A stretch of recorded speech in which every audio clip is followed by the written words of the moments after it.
안녕하십니까. 뉴욕일보 뉴스포커스입니다. 뉴저지주와 맨해튼을 오가는 열차의 운행이 22일 오전 전기 공급 이상으로 1시간가량 중단되면서 출근길 시민 수천 명이 불편을 겪었습니다. 뉴저지 트랜짓은 암트랙 전선의 이상을 이유로 이날 오전 6시께부터 뉴저지에서 맨해튼 중심부인 펜스테이션을 오가는 열차 운행을 전면 중단시켰습니다.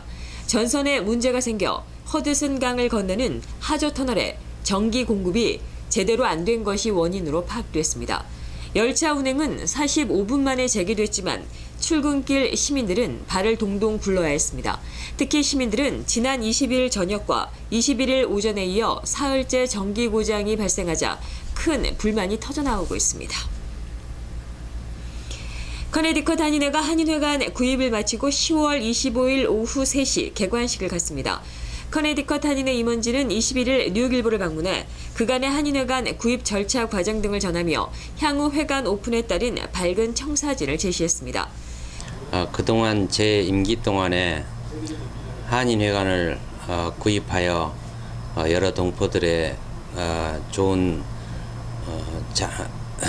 회관이 될 수 있도록 그동안 노력을 해온 결과 작년 10월 말에 4,360 스퀘어피트의 건물을 구입하였고 그 건물이 구입하여 지금 현재 히어링을 포함해서 타운에서 여러 가지 펄밋을 모두 갖추어진 상태에서 1, 2주 안에 공사를 진행할 예정입니다. 앞으로 약 1개월에서 2개월 정도의 수리하고 내외부 수리를 통하여 오픈을 하여 회관 내에 한인들이 필요한 모든 세미나, 모든 경로, 청소년 모든 분들이 참여할 수 있는 좋은 프로그램을 가지고 여러분들의 그동안 답답하고 힘들었던 점들을 속 시원히 해결해 드릴 한인 회관이 될 수 있도록 준비를 하고 있습니다. 58대 커네디컷 한인회가 지난해 10월 말에 구입한 회관 건물은 4,360 스퀘어피트 규모로 1층 단독 건물 12대 주차 공간을 갖췄습니다. 건물 구입비는 18만 6천 달러며 모두 완납했습니다.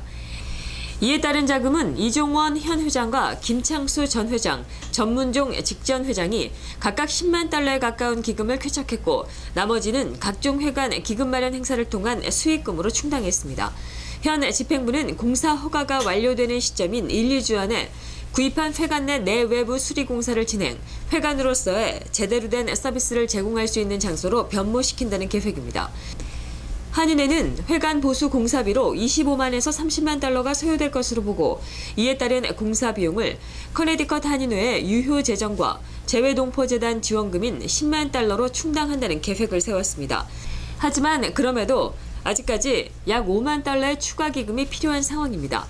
한인회는 이에 9월 13일 커네디컷에 소재한 페어차일드 필러 골프장에서 회관 보수공사 기금 마련을 위한 골프 대회를 엽니다. 한인회는 한인회관이 오픈하게 되면 문화공간과 2세, 3세들의 한국어와 정체성 교육, 노인과 청소년들을 위한 프로그램 등 지역 내 한인들을 위한 다양한 서비스를 제공한다는 계획입니다. 가수 이승철의 데뷔 30주년 기념 미주 투어 콘서트가 공연 비자 발급 지체로 잠정 연기됐습니다. 당초 이번 콘서트는 6월 5일에 열릴 예정이었으나 비자 발급 문제로 지역에 따라 LA는 7월 24일, 뉴욕은 8월 1일, 애틀랜타는 8월 8일로 한 차례 연기됐었습니다. 그러나 두 번째 공연도 비자 문제로 잠정 연기 결정이 내려지자 주최 측은 21일 새로운 공연 일정은 비자 발급 진행 상황에 따라 추후 공지될 것이라며 티켓 환불 조치에 나섰습니다. 이번 콘서트 티켓을 구매한 고객들은 구매처를 통해 전액 환불받을 수 있습니다. 뉴욕 지역은 뉴욕 메디슨 스퀘어 가든 티켓매스터닷컴을 통해 환불받을 수 있습니다. 구입처에서 구입한 뉴욕과 애틀랜타 공연 티켓은 8월 3일부터 환불이 시작됩니다.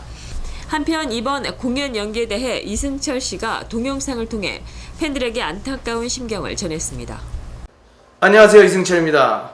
먼저 안타까운 마음으로 이렇게 동영상으로 인사를 드리게 돼서 무척 죄송스럽게 생각합니다. 7월 24일로 예정돼 있던 저희 미국 공연이 다시 한번 연기되었음을 알려드리게 됐습니다. 공연을 기다려주신 많은 분들에게 불편을 끼쳐드리고 일일이 찾아뵙고 인사를 드리고 싶었는데 그러지 못해서 이렇게 동영상으로나마 사과의 말씀을 올리게 되었습니다. 데뷔일에 이렇게 마음 졸이면서 공연을 준비해 본 적은 없었던 것 같아요. 정말 밤잠을 이루지 못할 정도로 최선을 다해서 공연을 위해서 백방으로 노력을 했음에도 불구하고 지금 현재 오늘 7월 20일인데 아직까지도 공연 허가를 받지 못하고 있습니다. 이유는 잘 모르겠습니다만은 91년도 그리고 95년도 2006년도에도 미국 투어를 했었고요.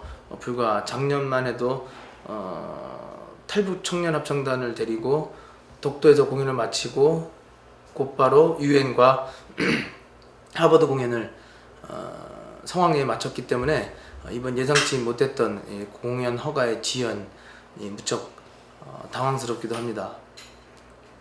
이번 공연을 계기로 많은 분들에게 정말 본의 아니게 불편과 실망을 끼쳐드려서 정말 너무나도 죄송스럽게 생각하고요. 저 개인적으로도 이번 공연은 반드시 이루어져야 된다고 생각합니다.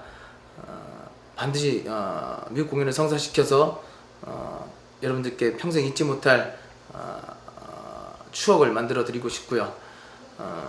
멋진 공연으로 저의 본 모습을 보여드리고 싶습니다. 다시 한번 불편을 드려서 진심으로 죄송하다는 말씀 드리고요. 다음 공연 이번이 연기되면 3번째가 됩니다. 저는 계속 도전할 겁니다. 그래서 3번째 공연은 반드시 성사가 돼서 꼭 여러분을 다시 만나 뵙기를 간절히 소망합니다. 다시 한번 죄송하다는 말씀 전해드리겠습니다. 감사합니다.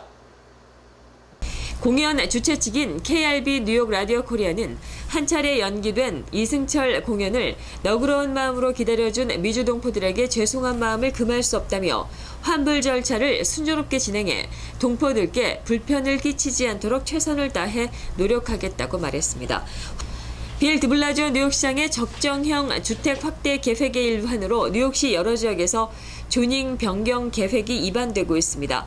이런 가운데 뉴욕시 도시계획국은 조닝 변경 대상 지역 중에 한 곳인 플러싱 서부 지역에 대한 연구조사를 최근 마치고 지역 주민들을 초청해 설명회를 연속적으로 개최하고 있습니다. 두 번째로 개최되는 이번 설명회는 29일 수요일 오후 6시에서 8시까지 플러싱 YMCA에서 열립니다. 설명회는 플러싱 서부 지역 연구조사 결과를 발표하고 지역 주민들의 의견을 수렴하기 위해 마련되었습니다. 민권센터는 이 같은 설명회에 한인들도 적극적으로 참여해 목소리를 내는 것이 필요하다며 한인들의 참여를 독려했습니다. 뉴저지주 검찰은 21일 면허 없이 영업한 8개의 이삿짐 업체를 단속했다고 밝히고 그 명단을 공개했습니다. 8개 업체 가운데 한인 업체는 5개 업체로 보입니다. 뉴저지주 검찰은 적발이 된 무허가 업체들은 한국어와 스페인어 신문과 인터넷을 통해 광고하며 일감을 구했다며 이들 8개 업체에는 업체당 2,500달러의 벌금을 부과했다고 밝혔습니다. 뉴저지주 검찰은 무허가 업체 이사를 맡길 경우 이삿짐이 훼손되거나 분실돼도 보상을 제대로 받을 수가 없다며 또 계약한 이외에 비용을 추가로 요구하기도 하는 만큼 이사할 때 무허가 업체를 이용하지 말 것과 계약을 서류를 통해 상세하게 할 것 등을 당부했습니다. 한인 커뮤니티 재단인 KACF가 뉴욕과 뉴저지 비영리 단체 21곳을 선정해 올해 총 57만 5천 달러를 지원합니다. 재단은 22일 오후 5시 30분 맨하튼 반주 레스토랑에서 이들 수혜 단체의 관계자를 초청해 지원금을 전달합니다. 올해 재단의 사회 보조금 수혜 단체는 한인 단체의 경우 민권센터와 뉴욕 가정상담소, 뉴욕 한인 봉사센터, 뉴욕 미랄선교단, 대뉴욕 노인복지회, 대뉴욕지구 한인상록회, AWCA, 패밀리터치 등 8곳이 이름을 올렸고 그 외 13곳은 타민족 단체에게 돌아갑니다. 이들 단체들은 최소 15,000달러에서 최고 3만 달러까지 지원받게 됩니다.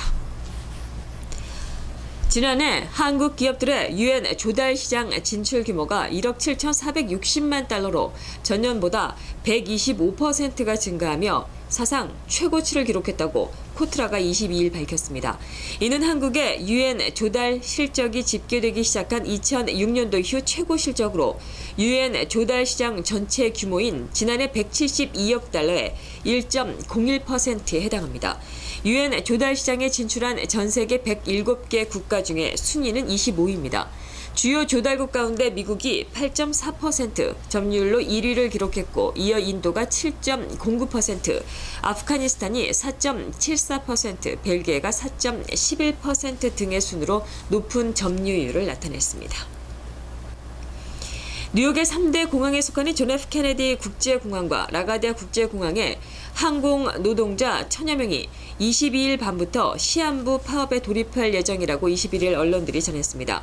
24시간 시한부 파업을 결의한 노동자들은 두 공항에서 일하는 보안, 수화물 담당 인력들입니다. 두 공항을 주로 사용하고 있는 델타 항공사의 하청업체인 항공안전 소속입니다.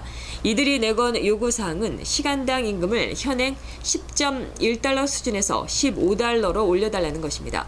시한부 파업은 케네디 국제공항의 경우 22일 밤 10시부터 라가디아 공항은 23일 오전 6시부터 각각 시작됩니다. 케네디 공항에서 보안 업무를 담당해온 도너 햄프턴은 지난 20년 동안 묵묵히 일해왔지만 한 번도 시간당 임금이 오른 적이 없었다며 파업 이유를 설명했습니다. 이번 파업이 두 공항을 이용하는 항공기와 승객들에게 어느 정도의 피해를 입힐 수 있을지는 가늠하기 쉽지 않습니다. 현재 케네디 공항과 라가디아 공항에서 일하는 인력은 각각 3만 7천 명과 11,000명 수준입니다. 시카고의 차도와 인도의 경계를 없앤 공유도로가 조성되고 있습니다. 21일 시카고 언론 보도에 따르면 시카고시는 전날 도시 북부 아카일로 일부 구간에 차량과 보행자의 동선을 조화시킨 공유도로 조성 공사를 시작했습니다. 시카고는 공유도로 조성이 보행과 자전거 이용을 촉진하고 지역 소규모 상권 활성화에 도움이 될 것으로 기대하고 있습니다.